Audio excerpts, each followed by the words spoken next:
Hi everybody, Doug Miles along with Don Henderson here at Ed Smith Stadium today on a Saturday. The Baltimore Orioles taking on the Pittsburgh Pirates in spring training action. A team right up the road. Don, we came out to see some Pirates batting practice, and they're doing theirs in McKechnie Field today. Well, of course, they're in a situation where they're right up the road, 12 miles away. They have an opportunity to train right at, well, it used to be McKechnie Stadium. They renamed that a few years ago. Right. People in Bradenton are not too happy about it being renamed, but they You're did. a corporate sponsor. We won't say what it is because we're not getting paid.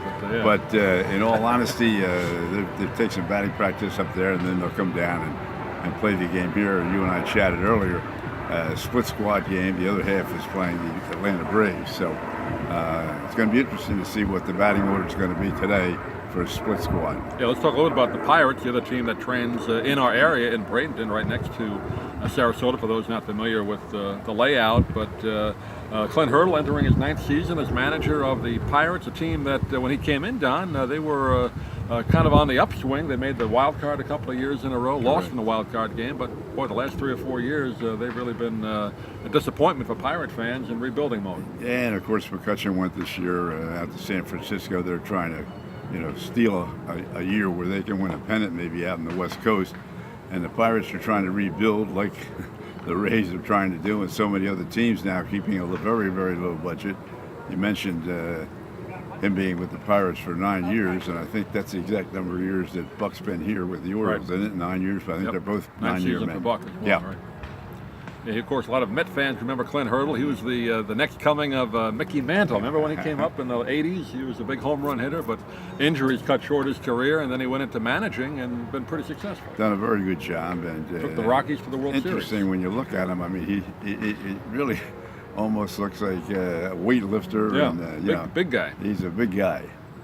But he's done pretty well. Took the Rockies, like we said, to a World Series. Of course, they lost to the Red Sox, and has done pretty well with the Pirates. But I tell you, the last 4 or 5 years, it's been a rough go for him. Although they picked up Corey Dickerson from the Rays a couple of weeks ago, and the Rays house cleaning, and that'll help the Bucks. But I don't know if it's enough to replace McCutcheon. I was a little surprised at Dickerson. I thought he would stay with the Rays.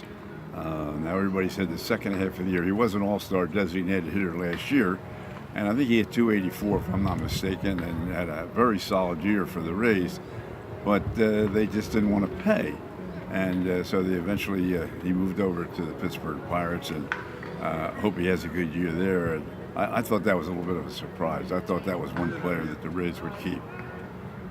Cloudy day here. They expect a little rain, so we'll see if we get the entire game in. But busy day, busy weekend for the Orioles. They take on the Philadelphia Phillies tomorrow night. Don, you and I get a chance to see your former team that you worked with for many years, so that'll be fun. Yeah, 6:10 game tomorrow night, and that's also a split squad game because we're going to have one game in the afternoon and then one game here at, as you said, 6 o'clock at night, which you and I chatted about a couple of days ago. I think is a little bit of a surprise with all the basketball and golf and everything that's going on. The other thing that's a little bit of a surprise to me, looking over the newsy notes today, you see a situation where Baltimore has 61 players in camp, but 31 of those players are non-roster players. Right. And so Buck's trying to find someone. I know the Rays announced yesterday that they were going to use bullpen for their fifth starter because they don't really have a fifth starter. And it's going to be interesting to see how Buck attacks this situation with the Orioles because they're a little pitching short as well. Yeah, when you watch batting practice, you see a lot of roster numbers in the 70s, 80s, and 90s. That means you're usually a non-roster invite.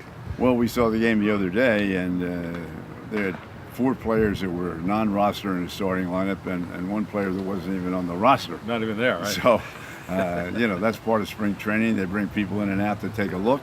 It'll be very interesting to see as we get closer now, as they begin to cut downs, to see Buck's starting lineup and most of his depth of starting players is pretty much already set. Records, although, don't make a lot of difference, but for those of you keeping track, the Pirates are 5-7 in the spring, and the Orioles are 6-8. Pirates 2 ties in there. Couple ties as well. Couple of ties. Most people maybe they don't know, but in most cases, if the game goes into the 10th inning, they'll do 1 extra inning. And they do 1 extra inning. They'll play a 10th inning, and then when that 10th inning is over, the game is over. So they have two ties on their resume up to today.